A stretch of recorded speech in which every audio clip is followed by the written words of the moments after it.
கதிரவன் பூமியை பார்க்க ஆவலுடன் வந்து கொண்டிருக்கும் அதிகாலை நேரம் என்றுதான் சொல்ல வேண்டும். நிம்மதியாக உலகை மறந்து உறங்கிக் கொண்டிருந்த துரையின் உடம்பில் அந்த அதிகாலை நேர மஞ்சள் வெயிலின் சூட்டின் தாக்கம் சற்றே அதிகமானதில் உறக்கம் களைய விழித்து கொண்டு படுக்கை நிலையில் இருந்து கொண்டே தலை தூக்கி பார்த்தது. அதன் அருகில் படுத்திருந்த சின்னம்மா இன்னும் எழுந்திருக்கவே இல்லை. துரை சின்னம்மாவுக்கு முன்பு எழுந்து கொள்வது வழக்கம். இன்று வழக்கத்தை விட தானும் சின்னம்மாவும் அதிக நேரம் உறங்கிவிட்டோமே என்கின்ற நினைப்பு துரைக்கு வந்ததும் துரை தன் சோம்பேறித்தனம் அத்தனையும் உதறி தள்ளிவிட்டு எழுந்து நின்று கொண்டது. தன் உடம்பின் முன்பு கால்களை நீட்டி ஒரு முறையும் பின் கால்களை நீட்டி ஒரு முறையும் நெட்டி முறித்து சுளுக்கு எடுத்து கொண்டது. அது சடசடவென தன் காது மடல்களை தன் தலையோடு ஆட்டி தன் உடம்பிலிருந்த அழுக்குகளை அகற்றியது. அடுத்து தன் கடமையாக சின்னம்மாவை எழுப்பும் முயற்சியாக இன்னும் படுத்து கொண்டிருக்கும் அவள் அருகில் சென்று அவள் முகம் அருகே முகர்ந்து பார்த்தது என்றுதான் சொல்ல வேண்டும். வழக்கத்திற்கு மாறாக சின்னம்மாவின் உடம்பிலிருந்து ஏதோ ஒரு வகை வித்தியாசமான நாற்றம் வந்தது. நேற்று அதிகம் உழைத்து இருப்பாள் போல் இருக்கிறது. சரி, அவள் உறங்கினது போதும், இனி அவள் விழிக்க வேண்டியதுதான் என்று நினைத்த துரை தன் வழக்கமான பாஷையில் கத்தி குறைத்தது. எப்போதும் அவன் குரல் கேட்டவுடன் தன் உறக்கத்திலிருந்து எழுந்து கொள்வாள் சின்னம்மா. இன்று ஏனோ துரை 10 தடவைக்கு மேல், அதுவும் வழக்கத்திற்கு மாறாக தன் வயிற்றிலிருந்து காற்று ஜீவன் அத்தனையும் வாய்க்கு இழுத்து கொண்டு வந்து குறைத்தும் சின்னம்மா இந்த பக்கம் அந்த பக்கம் என அசைந்து கொடுக்கவும் இல்லை, கண் விழித்து கொள்ளவும் இல்லை என்றுதான் சொல்ல வேண்டும். மீண்டும் ஒருமுறை சின்னம்மாவின் முகம், கை, கால்கள் என முகர்ந்து பார்த்தது. ஏனோ வழக்கத்திற்கு மாறாக சின்னம்மாவிடம் ஏதோ ஒரு வகை நாற்றம், என்னவென்று தெரியவில்லையே. ஏன் சின்னம்மா இன்னும் கண் விழிக்காமல் இருக்கிறாள்? இது என்ன என்றும் இல்லாத அளவு இன்று இவளுடைய உடம்பில் இந்த நாற்றம் வீசுகிறது. எனக்கு வேறு பசிக்கிறது என்று அது யோசித்துக் கொண்டிருந்தது. சின்னம்மாவை சுற்றி சுற்றி வந்த துரை அடுத்து என்ன செய்வது என்று தெரியாமல் வெளித்து கொண்டிருந்த போது அவன் கண்களில் பட்டது தூக்குச்சட்டி.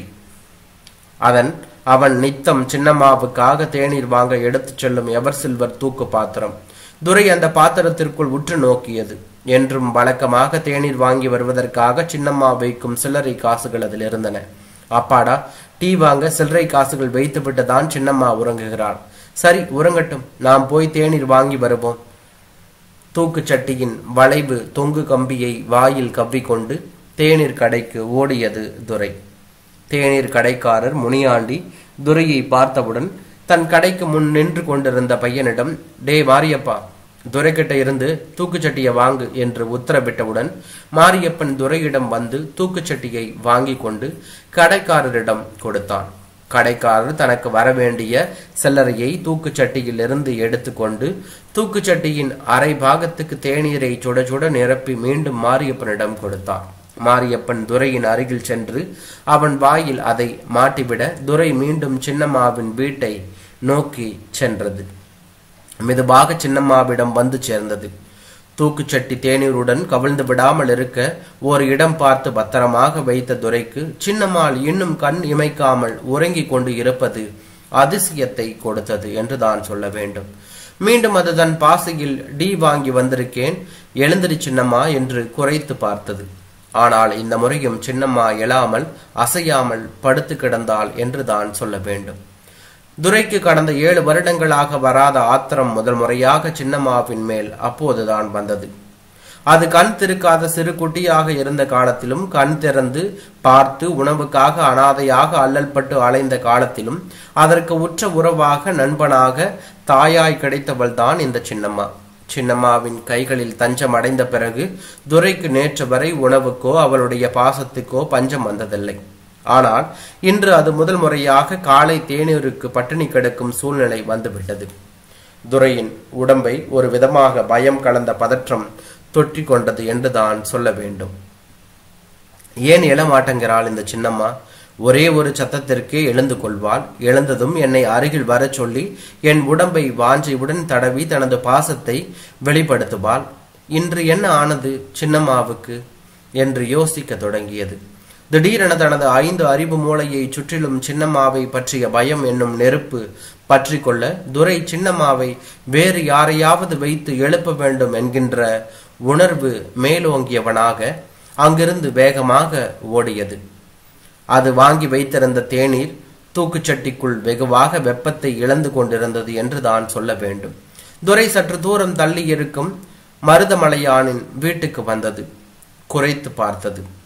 அவனது சப்தம் கேட்டு மருதமலையான் வீட்டுக்குள் இருந்து வெளியே வாசலுக்கு வந்தவர் துரையை பார்த்து வியந்தார் என்று தான் சொல்ல வேண்டும்.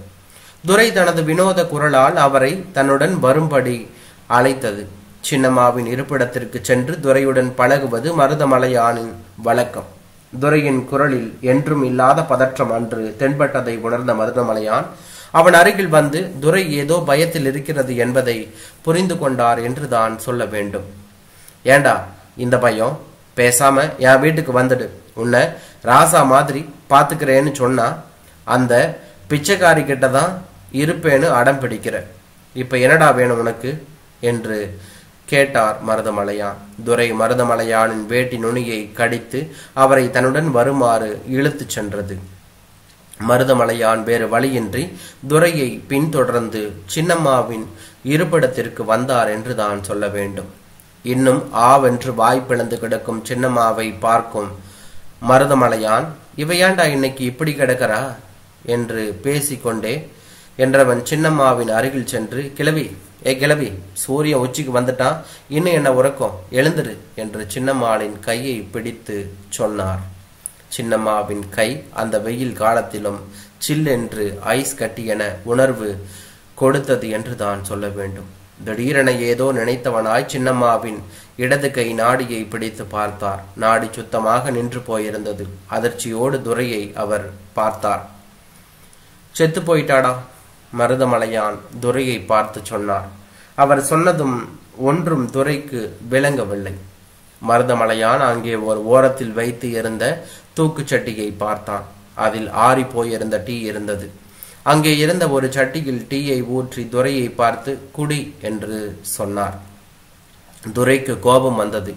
அதற்கு நினைவு தெரிந்த நாளிலிருந்து சின்னம்மா கொடுக்காமல் இதுவரை தேநீர் அருந்தியதே இல்லை. இன்று என்ன புது பழக்கம் என்று அது பார்த்தது.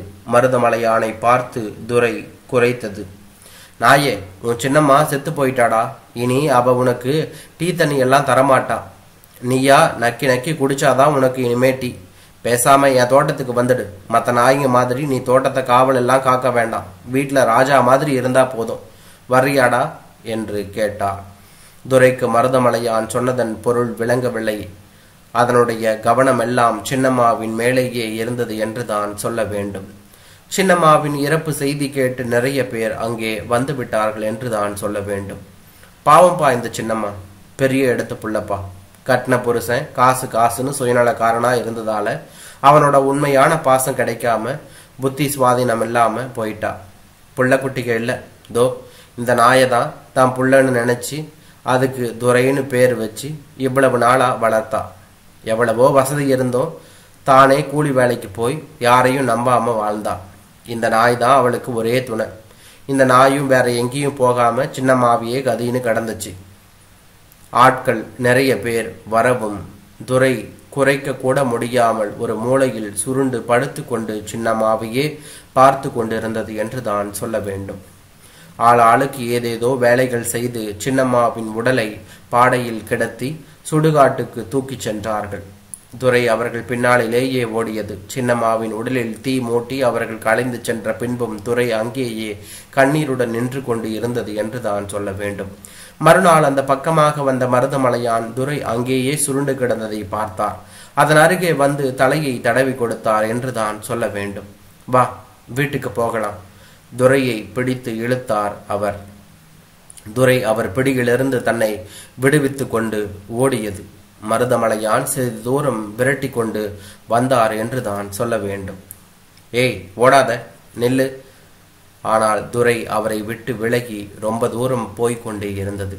அன்று காலையிலிருந்து எதுவும் சாப்பிடாத மயக்கம். கண்கள் இருட்டி கொண்டு வந்தன. இருந்தாலும் தள்ளாடி தள்ளாடி அது ஓடிக்கொண்டே இருந்தது. சின்னம்மா போன இடம் தேடி என்றான்.